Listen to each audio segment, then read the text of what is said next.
Evaluate the following.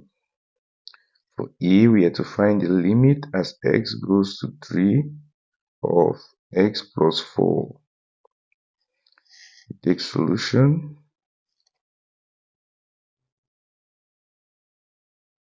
Question E, we are to find the limit as x tends to 3 of x plus 4. This will simply be equal to, as x tends to 3, we are going to replace x in the function x plus 4 with 3. And this will simply be equal to 3 plus 4, which is simply equal to 7. Therefore, as x tends to 3 in the function x plus 4, the limit is 7. We go to question B. The limit as h tends to 0 of h squared times 1 minus h. This will simply be equal to, we are going to replace h with 0. This will give us 0 squared times 1 minus 0, which is simply equal to 0 squared gives us 0 times 1 minus 0, 1. 0 times 1 gives us 0. The limit is 0. We go to C. The limit as x tends to 0 of constant 5. You'll see that 5 is independent of x, so as x tends to 0, 5 remains unchanged. This will simply be equal to remains 5. Go to question Z. The limit as x tends to 0 of x minus 1 all over x plus 1. This will simply be equal to inserting x as 0 in this our rational function gives us 0 minus 1 all over 0 plus 1. And this will simply be equal to negative 1 divided by 1, which is simply equal to negative 1. We go to question E. The limit as x goes to 0 of x over x. In this case, if you just go directly and insert x as 0, this will give you 0 over 0, which is the indeterminate form. In this case, we are going to perform some simplifications so that we get a result which is meaningful. This will simply be equal to the limit as x goes to 0 of x divided by x gives us 1. 1 is a constant which is independent of x. As x tends to 0, 1 remains unchanged. This will simply be equal to 1.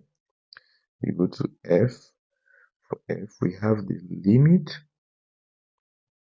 as x tends to 0 of x squared plus 5x all over x. This will simply be equal to, you'll see if we just insert x as 0 at the numerator and at the denominator, we are going to obtain the meaningless form which is 0 on 0. For us to avoid getting 0 on 0, we are going to perform some factorizations at the numerator and we proceed with simplifications. At the numerator, you'll see that we can factor out x. This will be equal to the limit as x tends to 0. If we factor out x times x, it gives us x squared. X times 5 gives us 5x. We have to divide all this by x. X will strike off x. This will simply be equal to the limit as x tends to 0 of x plus 5, which is simply equal to the limit as x tends to 0 of x plus 5. We are going to replace x with 0. This will give us 0 plus 5, which is simply equal to 5. Therefore, the limit as x tends to 0 of x squared plus 5x over x is equal to 5. We move now to question G. Question G, we have the limit as x tends to 0 of x squared minus x all over x minus 1. This will simply be equal to, we are going to perform some factorizations at the numerator. At the numerator, you will see that x is common. We can factor out x. This will give us the limit as x tends to 0 of factor out x at the numerator. X times x gives us x squared. X times negative 1 gives us negative x all over x minus 1. You see that x minus 1 at the numerator will strike off x minus 1 at the denominator. We'll be left with x. This will simply be equal to the limit as x tends to 0 of x, which is equal to 0. We move now to question H. The limit as x tends to 2 of x squared minus 2x on x minus 2. Inserting x directly as 2, you see that the denominator will give us 2. Will give us 2 minus 2, which is 0. And having 0 at the denominator gives us something which is meaningless. For us to avoid having 0 at the denominator, we are going to perform some factorizations at the numerator. This will simply be equal to the limit as x tends to 2. At the numerator, x is common. We can factor out x. X times x gives us x squared. X times negative 2 gives us negative 2x. We have to divide this by x minus 2. X minus 2 at the numerator will strike off x minus 2 at the denominator. We'll be left with the limit as x tends to 2 of x. This will simply be equal to the limit as x tends to 2 of x. We're going to replace x with 2. Therefore, the limit as x tends to 2 of x squared minus 2x over x minus 2 is simply equal to 2. We move now to question I. The limit as x tends to 3 of x squared minus x minus 6 all over x minus 3.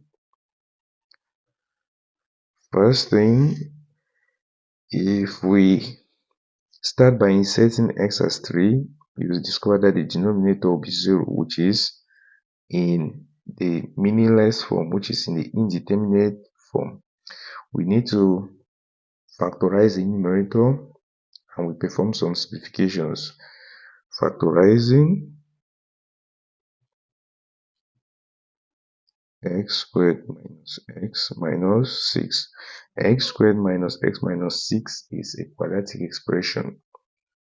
Factorizing this quadratic expression, we need to start by writing down the factors of negative 6. We have negative 6, negative 3, negative 2, negative 1, 1, 2, 3, 6. Next, we need two factors of negative 6 such that their sum is negative 1, equation of x, and their product is equal to negative 6. You'll see if we make use of negative 3 and 2, negative 3 plus 2 gives us negative 1. Negative 3 times 2 gives us negative 6. X squared minus x minus 6 will simply be equal to x squared plus, we are going to replace negative 1 equation of x with negative 3 plus 2 times x minus 6. This will simply be equal to x squared plus negative 3 times x gives us negative 3x plus 2 times x gives us 2x minus 6. This will be equal to x squared, positive negative, negative stays, x squared minus 3x plus 2x minus 6. Take the first pair, x is common, we factor out x times x minus 3. The second pair, we factor out 2 times x minus 3. This will simply be equal to, we have two terms of which x minus 3 is common. X minus 3 times x plus 2. This will be the factorization of x squared minus x minus 6. Now we are going to replace x squared minus x minus 6 with x minus 3 times x plus 2. Now if you take down the problem, the limit as x tends to 3 of x squared minus x minus 6 all over x minus 3 will simply be equal to the limit as x tends to 3 of the numerator. We are going to replace x squared minus x minus 6 with x minus 3 times x plus 2, which is the factorization all over x minus 3 at the denominator. X minus 3 at the numerator will strike off x minus 3 at the denominator. We will simply be left with the limit as x tends to 3 of x plus 2. And this will simply be equal to, we are going to replace x with 3 plus 2, which is simply equal to 5. Therefore, the limit as x tends to 3 of x squared minus x minus 6 all over x minus 3 is 5. We are done with the exercises on the evaluation of limits. If in case you have any questions, feel free to leave your questions at the comment section. Please like the video, share, and subscribe to this channel. Thank you very much for watching.